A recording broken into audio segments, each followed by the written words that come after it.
I think with starting pitchers in this time of spring, what you're looking for, the expectation is, for them to feel good about their stuff, feel good about their delivery primarily, right? The stuff in spring training usually comes and goes, right? Because you're working through some things. But I want him to feel comfortable in his delivery. I want his arm to feel fine. That's what I'm looking for. I'm looking for, the engagement, even though it's Drew Romo, the engagement with our catchers, as we go through spring. So they get to know him and he gets to know them. I mean, that's my expectation. As far as any, individual stats, I don't look so much for that in their second outing. Right. I'm just looking for, is he physically in a good spot? Does he mentally feel good about, his stuff and where he is, body wise? March 6th, March 7th.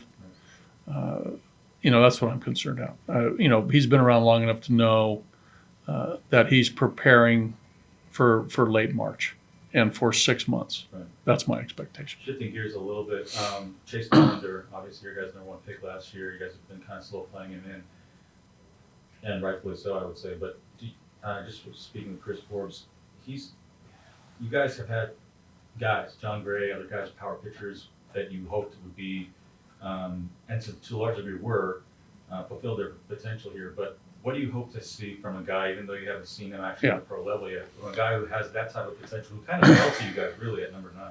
Well, I think anytime you take a pitcher with your #1 pick, there's a degree of anticipation of him truly being a guy in the big leagues. You just don't know in so many cases, right? We've talked so often about the draft, and the draft doesn't always work out like you think. I mean, all 30 teams will tell you that. But with Dollander, he was on everybody's radar. Everybody had him as a guy. I mean, he profiles as a major league starting pitcher at the top end of the rotation because of his talent. He's got to go through the rigors of professional baseball, which is much different than amateur baseball, which is much different than, college baseball. So you got to get indoctrinated to that. You got to get conditioned for pro ball. And that's what he's going through. And it doesn't happen overnight. It happens quickly for some guys in the history of the game. There's some guys who got to the big leagues quickly and have performed. Jim Abbott, Tim Lincecum. There's a few other guys who've risen quickly. And there's other guys who've been high picks who've never made it to the major leagues, even though they profiled as high-end guys. So with Chase, we'll do everything we can here early in his career to take care of him, but yet teach him and I don't want to say push him, but do the things that he needs to do professionally that you don't do as an amateur. As far as the makeup, he seems very teachable. Yeah, he seems fine. He's got a good head on his shoulders. Again, I mean, there's a lot of homework done on players, especially high-end drafted players, who they are, how they're built, their makeup, all that. And he seems to be a guy. I was talking to Brandon Doyle about his defense, Gold Glove. Right. Two for a pitcher whose home park is a big park, Ooh. like Royal Stadium was. Yes. They have Willie Wilson out there. Yeah. What do you do for guys? Oh my gosh. I mean, you can't imagine the, I don't want to say comfort, but that, every time that, you get into a bad count, you are vulnerable to maybe getting hit, that, the need for you to throw a strike so the ball's put in play, it makes you feel better because you have defenders behind you, and led by him, right? I think we, with Tovar, Gold Glove finalist last year at short, McMahon, multi-year Gold Glove finalist at third, with Doyle, Gold Glove winner, and what ground he can cover with Nolan Jones, Brendan Rodgers, Gold Glove winner. The old sense, let your defense work for you. I mean, that's huge. But with Doyle, man, he covers so much ground, and he can throw. I mean, he really, really thwarts offense. I mean, they're the great defenders in the game. Andrew Jones, he's just starting his career, but like, have you seen someone come up so advanced? I'd have to really, I haven't thought about that, but all the the last couple of decades of perennial Gold Glove outfielders, he's right there. I'm thinking a young Andrew Jones, a little different style. He played shallow, but had great routes and great instincts. I think, Doyle has good routes. I think they can get better, but they're really good. He's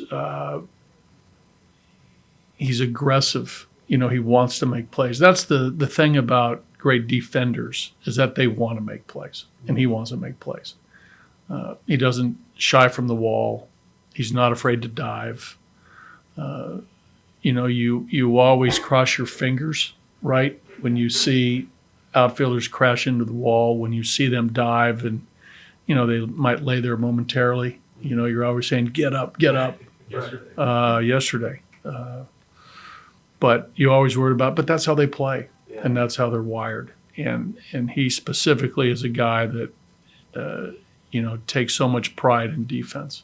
And it's really good to say. And it happened, I don't want to say, I mean, he's been on our radar, right, obviously as a potential major league player. But he was, maybe other guys were talked about ahead of him, right? But here's a guy that, we needed that type of player to play center field in our park, like you mentioned. And that's such a huge advantage for us. And now, we're hoping that, a full year of him in center, coupled with some of the changes that he worked really hard on with his swing, will translate into, a truly complete player, because he's dynamic with the speed component, the power component, the arm. I mean, there's just so much to marvel at, and to, I don't want to say dream on, because he's already done it, right? He's done it with the glove. And now, if the bat just comes a little bit more, we got a really, really good player. Yeah, it's great the guys can get Gold Gloves. Yeah, As rookies, right? Who didn't have a great offensive season. Right. Used to be, who's a good hitter? He's probably a good defender. Get the glove. Yeah. I mean, I'm thrilled that he got it, but just with all the data and the metrics that are out there now, I mean, he was far and away, the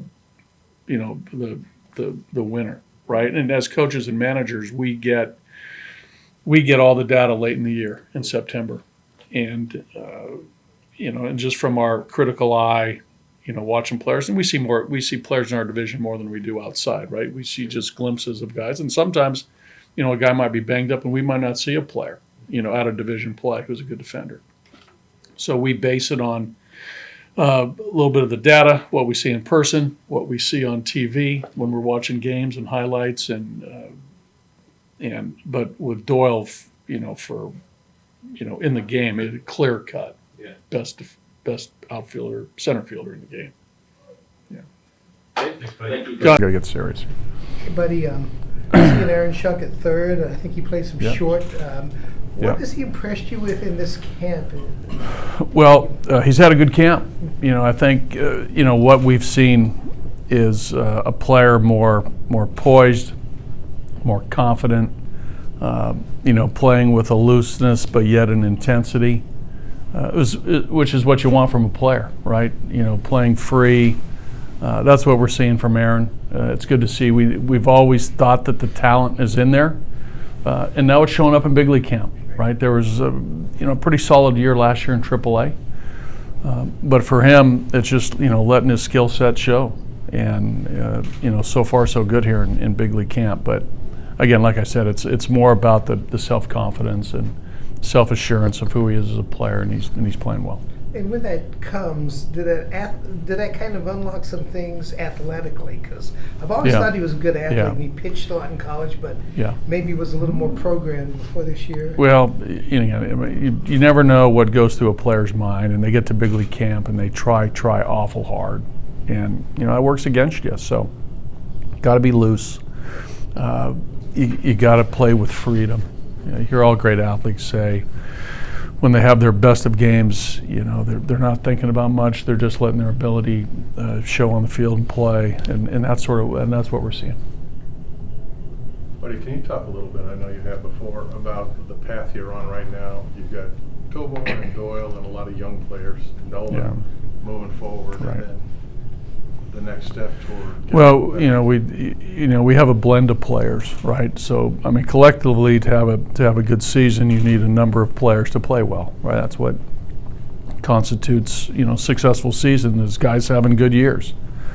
But a foundation of, Bryant, Blackman, McMahon, Rogers, combined with the youth of Tovar, Jones, Doyle's service time. He's a lesser service time player, even though he's 25. He's still, in my mind, a young player because of the service time.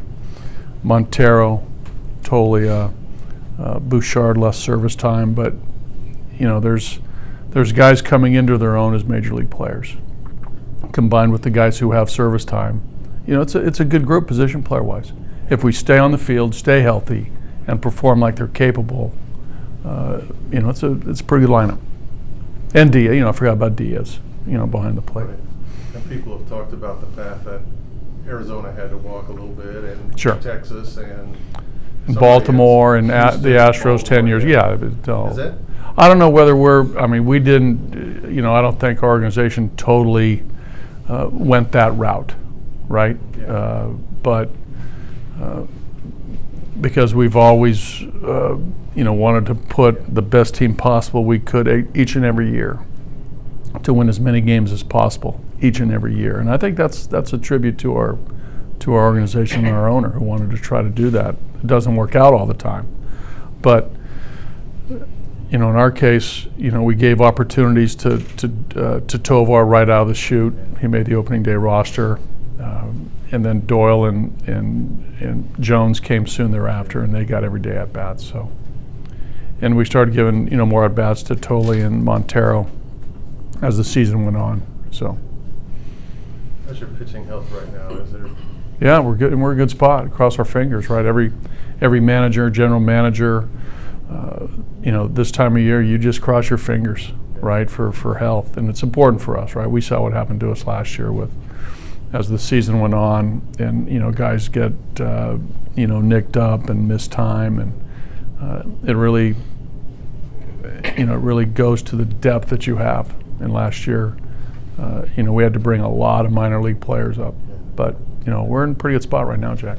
Speaking of the health, I talked to Gilbreth, and he's getting closer. And what he told me was the closer he gets, the more anxious he gets. So you guys have to kind of keep the range we have to temper him a little bit, because guys coming back from injury, they go through the long process of getting into shape, and the last hurdle is the high intensity of games, and guys feel as though they're there, right? Because they're exerting the effort in practice, and they're trying everything they can to simulate a game activity, but nothing beats a game as far as the high end intensity and effort. But we got to temper that a little bit for him, right? Because we know the length of time it truly takes for a Tommy John to come back, and that's been sort of doctor recommended time frame, and with trainers, and this has been a process that's been built for 40, 50 years, right, with Tommy John. So. But he's getting really close. He's checking off all the boxes as we get to the end of this for him. So it's encouraging. One for me on Diaz. Offensively, he kind of got it back after a rough year the previous year. I understand he made a small adjustment, moving a little closer to the plate. Yeah. I mean, what are the things you see from him that let you know that, hey, what he did, he can carry that on forward? Well, he's here in spring, he's doing a nice job of putting the bat on the ball with the good barrel contact, right? So that's always a good sign. The chase on the breaking ball down and away, the less he does of that, it will definitely help him. He's an aggressive hitter. A lot of aggressive hitters, are ready to hit, and to a fault at times they swing out of the strike zone. We just got to, again, for him, it's just controlling the strike zone as best he can. I think he learned a lot from a couple years ago. Last year he bounced back. I think there's more in there as far as his complete game, and he'll be the first to tell you that that's his goal is to truly be a complete all-around player. Such an important position, catcher. He wants to be a guy, and also he loves to hit. He's got power, and he's proven that he can hit with power. And the average, I think, can be right around 250, 260 with power, and that's a solid effort from a catcher. But I got a couple for you. Tyler Kinley's had a nice spring. What have you seen from him that's impressed you? Healthy for Tyler. His stuff is good. Velocity is where it needs to be. The slider shape break is where it needs to be. I mean, it's still early. He's going to get another 6-7 more appearances to get ready for the season, but he's been healthy, making everything we've asked him to do: bullpens, batting practices, catch play after day's pitches. He's physically in a great spot. Okay, and then Bard, what's the progress on? Slowly but surely gaining on it, and he's feeling better. He's starting to play catch. He's starting to up the level of intensity and volume of his throwing. Hasn't quite got to the mound yet, but it's coming soon. But it's more about the strength of the knee from the arthroscopic procedure. That should happen relatively quickly here in the next, I'd say, week to 10 days, where he is to get back on the mound and get his arm going again. But he's still a ways away from pitching in an exhibition game or after we leave spring training, staying down here in Arizona and pitching in a game, and ultimately going out on a rehab assignment. Have you seen here in camp? You've seen kind of the level below your projected roster.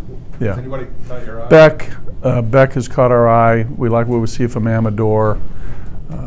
Thomas mentioned Schunk. Romo's come on.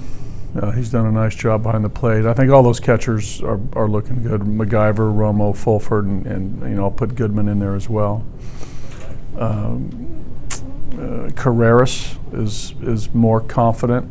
He's doing a nice job. So the younger group, the guys who will be in AAA and AA,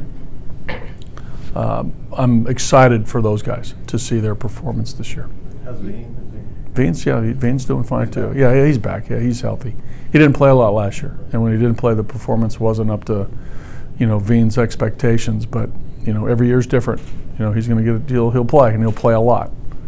And he's motivated to show that he's the player that was warranted that first round pick.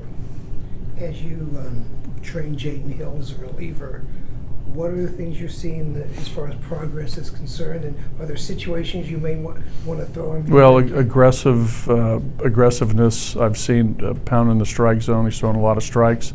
Again, he'll get another appearance or two with us, and he'll see, and maybe beyond that. But we're going to track what he does in the minor leagues for sure as a reliever. But we got to see the resiliency, the bounce back effect, holding this stuff on, pitching 3-4 times a week. But stuff plays, right? It's real stuff. There's no doubt about that. But have you used him? I missed the last few days. Have you used No. him during an inning? No. Okay. No. Is that something that Yeah. you want to test we'll down do it. here, Yeah, or maybe later? Maybe, we'll do it. Yeah. Buddy, a quick question regarding Brendan Rodgers. So obviously he came into last season at the end of July and into August. How has him being able to have another full spring training session? He's batting pretty well so far, over 300. Yeah. How has that been able to help him so far to get ready? Well, I think Brendan's, extremely motivated to prove that he's, one of the best players, in the National League. He won a Gold Glove. We think he's going to hit. There's been a lot of outside expectations for Brendan, and he feels, obviously that what he can do, as a upper level player. So staying healthy is number one priority. He's been banged up, a lot of his major league career. But his desire is to show that he's a really good player, and he's working hard to that end, right? I mean, he's a pro. He understands what is expected of him as a player. He knows where he is in his career as far as service time and his goals. So, but he's in a good spot. So far, so good. March 10th. Now there's still 2.5 weeks left of baseball to get ready for opening day, but he's doing everything he can to be ready and have a great year. Well, what would you say is the most helpful part of spring training for you as the manager? Well, I think for me and the coaching staff, being able to put our eyes on our younger players that we don't get to see throughout the course of the year, get to know them. There's a number of guys who've been in Major League camp and who are still here. We started with 67 guys. We're down into the low 40s. We've made some moves to send guys over to minor league camp. But I think just to get to know each and every player that we've heard about as prospects, watch them play, watch them practice, get to know them as guys, their personalities, their work ethic, how they practice, how they go about their day, and that that's helps us evaluate them. Besides just the hard numbers and what we hear from player development. And kind of following up to that, how does spring training kind of help you figure out the team dynamic with the new players coming in, as well as how does it help you kind of build your lineups? Well, it's when you get the group together, like I said, there's 67 guys, and there's some new guys coming up from the minors, new guys we've acquired, and every team every year is different than the previous year. You see turnover on all 30 teams, so the makeup and the bond of that team starts in spring training. So that's important for that to start, and the 2024 team will have their own identity.